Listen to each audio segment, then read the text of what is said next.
Welcome back to another episode of the Tales of Coconut. And today I'm back with another story reading session for you. Today's story is called The Ring of Memory.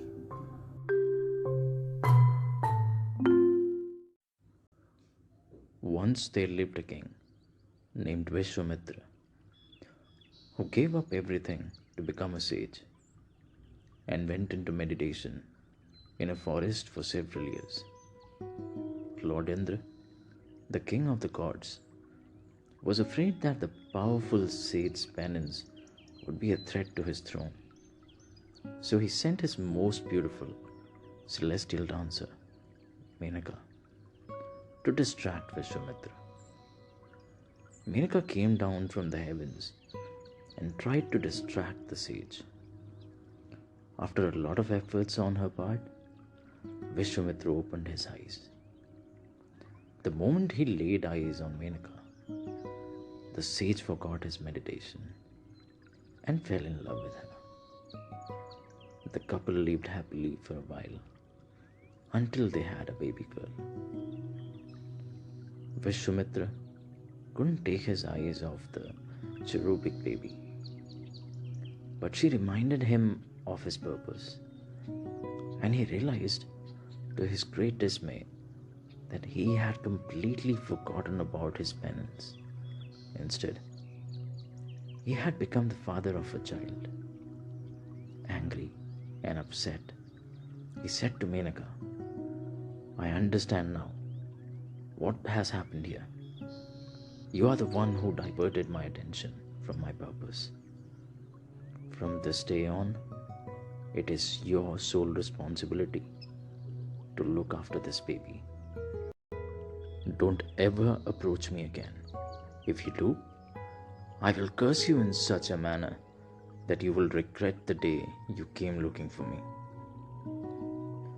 Without another look at the newborn, Vishwamitra stormed out of their home, never to return. Menaka was distraught. What am I to do? She thought. I can't take my baby back to Lord Indra's court in the heavens. Humans aren't allowed there. Weeping, she prayed to the gods above and the creatures in the forest. Finally, she placed the baby on a plantain leaf under a shady tree and said to her, "My dear child, please forgive me. I am helpless. I was commanded to distract Vishwamitra, and now that he is no longer with me, I must go back. I leave you here with a prayer, and I request these animals and birds to look after you. I promise you that whenever you are in trouble, I will come down from the heavens to help you." With tears and desperation in her eyes, Menaka went back to Indra's court. For a few hours, the baby girl lay there, with only some birds for company, who kept her entertained. The sound of her laughter reached the ears of the sage Kanva, who was on his way to a river nearby. He followed the sound to its source. A baby girl, surrounded by birds, who were making her laugh. Sage Kanva looked around for her parents, but there was absolutely no sign of human life. He finally sat down and meditated until he realized through his yogic powers that the baby had been abandoned. He picked up the baby in his arms. "Oh, my dear child," he said, "I am a hermit, but I will bring you up like my very own. Since you are surrounded by these delightful Shakuntas who have kept you cheerful, I will call you Shakuntala." Shakuntala grew up to be a beautiful woman in Sage Kanva's ashram. She formed a close friendship with two girls named Anusuya and Priyambada. Gautami, another hermit in the ashram, played a huge role in raising Shakuntala. Young Shakuntala was very fond of the animals and the birds and the trees in the ashram, and content with her life there. One day, Sage Kanwa had to go away from the ashram for a few months. Meanwhile, Shakuntala got busy tending to the garden and watering the trees and plants. After some time, she heard a voice saying, "I'm thirsty. Will you please give me some water?" She turned around to find herself face to face with a handsome young man who was none other than Dushyant, a descendant of the Kurus from the lunar dynasty and the king of Hastinapur. Dushyanta had heard that the forest near the ashram were full of wild animals that were constantly attacking his people. So he had taken it upon himself to hunt those creatures down. Dushyanta and Shakuntala were instantly drawn to each other. She shyly poured him some water while he stood staring at her face, struck by her beauty and grace. Taking advantage of Sage Kanwa's absence, the king began visiting the ashram every day on the pretense of taking a break from his search for the wild animals. Weeks passed, and the couple finally got married in a simple ceremony without the consent of their families. Soon after the wedding, Dushyant had to go back to the capital. Shakuntala was heartbroken. Dushyant consoled her, saying, "Dear wife, take this ring as a reminder of my love. I promise to send word to your father as soon as I reach Hastinapur. I must ask for his permission before taking you back with me." Shakuntala calmed down a little and agreed.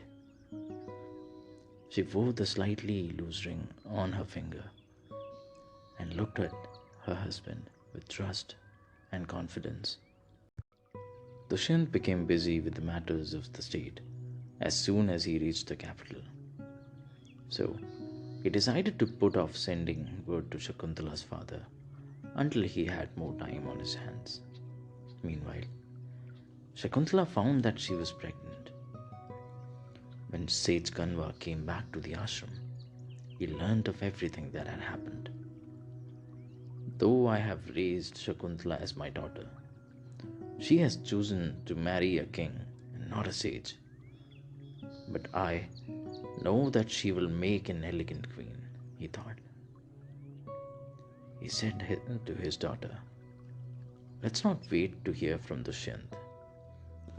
It is time for you to go to your husband's home." Though Shakuntala was delighted at the thought of reuniting with her husband, she was also very nervous about the life ahead of her. "I have never gone out of the ashram or the forest. I've never even seen a city. I only know my dear foster father and my husband. I wonder if I can leave or adjust to the life in the capital," she thought fretfully. While she was lost in her thoughts, Durvasa, a sage infamous for his short temper, entered the ashram to meet Sage Kanwa. Shakuntala was so distracted by her worries and apprehensions that she forgot her duties as a host and didn't offer so much as a greeting to the sage. Durvasa was livid at the lack of respect. He poured a little water into his palm and sprinkled it on the young woman and said, "O Shakuntala, you forgot your responsibility as a host because you were clearly thinking of someone else. The person in your thoughts will have no recollection of you from this moment on." Poor Shakuntala barely registered his words. Her friends, who had just entered the room, heard the terrible curse and immediately fell at Durvasa's feet. "O revered sage, we urge you to take back your curse," they pleaded. "Shakuntala is as naive as a newborn. She's going through a difficult time, so she's consumed by her worries. We have never known her to hurt people, even unintentionally. Please hear us. We ask for forgiveness on her behalf." Durvasa calmed down. "I can't undo the curse," he said. "However, I can give you a remedy. If Shakuntala possesses a material item of the person she was thinking about, then that person will remember her as soon as he or she sees the item." Shakuntala was still in daze and remained unaware of the curse and the gravity of the situation. Soon, it was time for Shakuntala to depart. Her friends warned her, "Don't forget to carry the ring. Be careful. Don't lose it no matter what happens." Shakuntala nodded distractedly and, along with Gautami and a few sages, left the ashram. She looked back at her home with a heavy heart. The troop left the forest and took a boat across the river to reach Hastinapur. As usual, Shakuntala started thinking of Dushyant, while absent-mindedly dipping her hand in the water. As the ring was slightly loose, it slipped from her finger and fell into the river and was swallowed by a fish. Shakuntala, however, did not even realize that she had lost the ring. After a long journey, the troop finally reached the royal court, where Dushyant was busy with matters of the court. When they finally got a chance, Gautami addressed her. "O king, I present to you this beautiful maiden, the daughter of Sage Kanva. You met her in his ashram and married her. She is now with child, and it was our duty to bring her to her marital home. Our Guru sends his regards and requests to you to look after his daughter like a delicate flower. Since our work is now complete, we would like to take your leave and return to the ashram." Of course, because of Durvasa's curse, King Dushyant could not recollect Shakuntala. He instinctively felt that he had seen her somewhere and knew her somehow, but he wasn't ready to accept her as his wife. "Revered ones," he said gently, "I respect your Guru's sentiments. However, I don't recall meeting this maiden before. So how could I have married her? She may have mistaken me for someone who looks like me. I am the king, after all, and my wedding must take place in front of witnesses. Believe me, I don't know this young woman." Shakuntala was shocked by the king's response.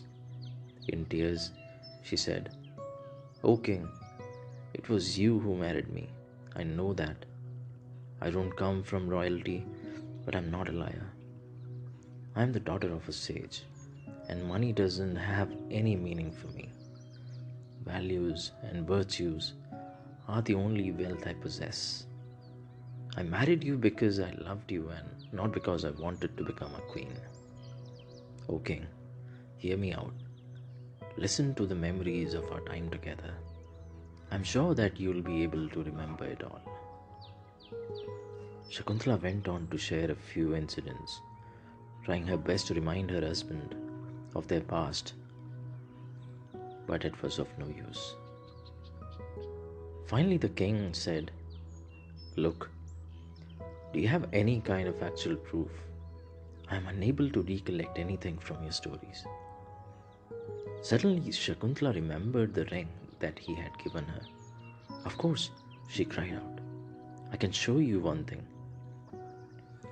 She stretched out her hand in front of the king and said, "You gave me this ring."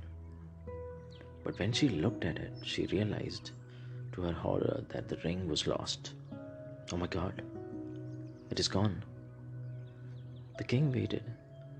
Shakuntala searched desperately for the ring but couldn't find it anywhere in her belongings.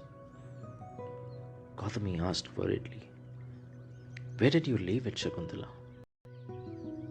"I had it when we were in the boat, but I don't remember anything clearly now," Shakuntala replied with sadness in her eyes. The people in the court began snickering and laughing at her. Helpless, Shakuntala left the court in silence. Dushyant, though convinced that he hadn't met Shakuntala before, was still left with a terrible sense of feeling. Gautami and the other sages decided to return to the ashram, but Shakuntala insisted on staying back in the city. When she was finally alone, Shakuntala remembered her mother who had abandoned her in the forest. She cried out, "Oh mother, look what fate has done to me. My parents left me when I was born. Now my husband refuses to recognize me so soon after our marriage. I'm pregnant and I don't want to go back to my father's home in disgrace. You are the only one who can help me." True to her promise, Menaka came down from the heavens and took Shakuntala to sage Mariachi's ashram, where Shakuntala gave birth to a healthy baby and named him Bharat. A few days later, a soldier came to Dushyant and said, "Sir, the local market is in chaos after we arrested a fisherman." "Why? What did he do?" asked Dushyant. "He was trying to sell a royal ring in the local market. We identified it as yours and arrested him." "Bring the fisherman to me," the king ordered.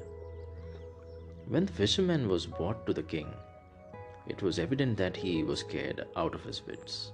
In a shaky voice, the man said, "Sir, I'm just a poor fisherman. When I put the net out today, I caught a big fish. Pleased with my find, I asked my wife to cook the fish and make something special. But when she cut it, she found a huge ring inside the stomach. I thought that the quickest way for me to make some money would be to sell it in the market. While I was at the shop, a few of your soldiers arrested me. I don't know anything about this ring other than where I got it from. I had no idea that a simple fish could bring so much trouble. Please let me go, sir. I'm telling you the truth." The ring was handed over to the king. The moment he saw it, he remembered everything about Shakuntala. It was the ring that he had given his wife. He recalled her and how he had mercilessly sent her away. She was pregnant with his child, but he hadn't cared a bit. Instead, he had allowed the people in the court to humiliate her. Overcome with remorse, Dushyant rewarded the fisherman and instructed his soldiers to find Shakuntala. They searched every nook and corner of the kingdom but couldn't locate her. Meanwhile, Bharat was growing up quickly under Shakuntala's care. He was a plucky young boy whose playmates were wild animals. Years rolled by. One day, Indra requested Dushyanta to help him in a war against Asurs. Dushyant agreed and managed to defeat the Asurs. On his way back from Indra's abode, He stopped to take a rest at Sage Mariachi's ashram. There, he saw a wonderful sight. A young boy was fearlessly playing with a lion cub and forcing its mouth open so he could count its teeth. Such a brave child. His parents are fortunate to have him as their son, thought the king. It would be wonderful to have a heir like him to take my dynasty forward. The king looked around and noticed a strange armlet on the ground. He picked it up and asked the boy, "Is this yours?" "Yes, it must have fallen down." Suddenly, a maid came running to the Shinth, saying, "Please don't touch it, sir. It is dangerous." "Why? What is so dangerous about this black thread?" "Our Guru Mariachi has powered the armlet with a special mantra to protect this boy Bharat. If anyone other than his parents or Guru touch the armlet, it will turn into a snake and bite the person holding it. Please drop it immediately," she said. King Dushyant only smiled and held on to the armlet. Hearing the loud voices, Shakuntala came out of the ashram to see what was going on. When she saw Dushyant, she stopped in her tracks and stared at him in disbelief. Dushyant looked back at her, overpowered by guilt. Shakuntala had been kind and loving to him, and he had been nothing but cruel to her. The young maiden he had fallen in love with had turned into a mature single woman now. Her once innocent eyes now shone with wisdom and intelligence. He begged Shakuntala for forgiveness, but by now, Shakuntala had understood the reason for the turn of events. It wasn't Dushyant's fault that he hadn't recognized her. So she consoled her husband, saying, "There's nothing to forgive. Life is a journey filled with both good and bad. Some things are beyond our control. It was our destiny that we had to leap this way." King Dushyant went straight to Sage Mariachi, sought permission to take his family home, and finally brought Shakuntala and Bharat back to Hastinapur. Bharat grew up to be a great ruler and conquered lands all over India. In time, he came to be known as Bharat Chakravarti. He performed many yagyas such as Ashwamedh Yagya, Rajasuya Yagya, among others. Usually, a successful king performed only one of the yagyas, but the warrior king Bharat surpassed everyone. He performed hundreds of Ashwamedh Yagyas, 100 on the rivers on the bank of river Yamuna, 300 on the bank of river Saraswati. It is this Bharat, an ancestor of the Pandavas and Kauravas, after whom our country is named Bharat. Our land is also known as Bharatvarsh, or the kingdom of Bharat. Bharat had many children. As he aged, he recognized that none of his children were capable of handling his vast kingdom.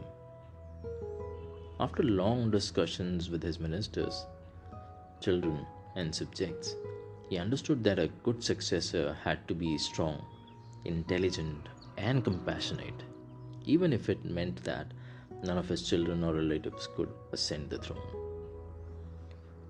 The blood running through one's veins must not entitle an unworthy successor to a position he was unfit for. Bharat then found a young boy named Bhumanyu, who wasn't from a royal family. When the time was right, he called for a meeting at the court. He gazed at his children and knew that he was taking the right decision. With confidence, he announced, "I have given a lot of thought to the matter of my successor, and I have decided that Bhumanyu will ascend the throne after I step down." He looked at Bhamanyu and said, "Come here, son. I found you worthy of this throne. It's your duty to look after this kingdom now." Thus Bhamanyu succeeded Bharat and ruled just as fairly as the predecessor. This paved the way for merit as the basis of Bharat's dynasty. Until the day the blind king Dhritarashtra turned it all around by caring more for his offspring than for providing the kingdom with a worthy ruler. This in time became the cause for the great war of the Mahabharata, bringing Bharat's forward vision to an end.